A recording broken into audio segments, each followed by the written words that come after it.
SAARC was created with a pretty big dream, bringing together South Asian countries for economic, social and cultural cooperation. The idea was a peaceful, prosperous region, one where neighbors worked together, not against each other. But nearly 40 years later, that dream's still stuck in first gear. Let's be real, when Afghanistan joined, hope soared.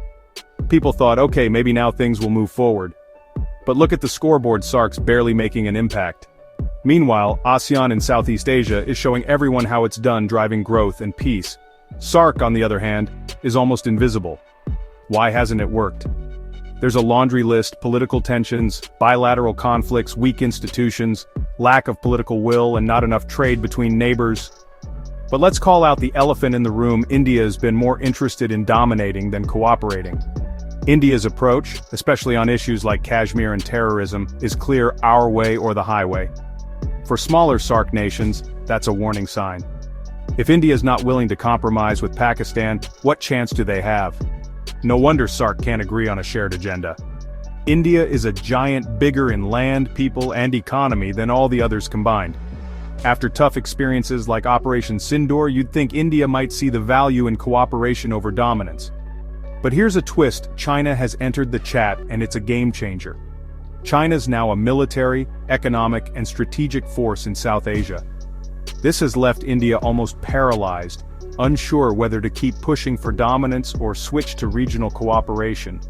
India could still be a leader, just not the only one in charge. As long as India insists on being top dog, peace and security in South Asia are just pipe dreams. Other things are changing too. There's new leadership in Bangladesh, attempts to fix Pakistan-Afghanistan ties, and the US isn't backing India as openly as before. Plus, the world is watching the human rights situation in Indian-occupied Kashmir. All of this is making India's regional situation even trickier. Smaller South Asian countries have always wanted a counterbalance to India. China's Belt and Road Initiative and BRICS look a lot more appealing than India's alternatives like BBN and BIMSTEC. So what's the path to peace? As long as India stays focused on hegemony, and as long as it plays a key role in the US Indo-Pacific strategy to contain China, countries like Pakistan just aren't interested in helping the US strategy succeed. Still, Pakistan shouldn't stop trying to improve ties with India. Success there would ease the worries of smaller countries and reduce Indo-Pakistan tensions. That could also mean less repression in Kashmir and maybe, just maybe, revive SAARC as a real force for good. But here's the kicker: Pakistan's global image needs serious work.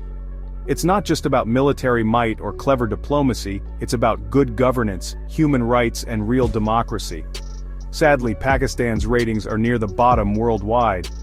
With an India normalization policy off the table, Pakistan needs a rest of South Asia strategy, something real and credible to counter Indian dominance. And Pakistan should drop the idea that it can balance between the US and China. The US is clear it wants to contain China, and it judges its relationships by how helpful neighbors are with that goal. After Operation Sindoor and Pakistan's rising status in the Muslim world, the US has even less patience for fence-sitters.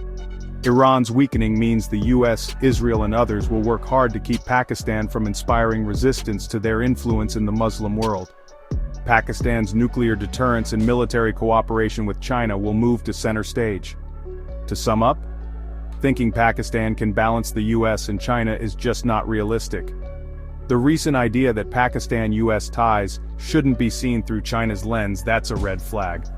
The US will hold Pakistan to it even if China stays publicly silent. This is a tough, complex crossroads for the whole region.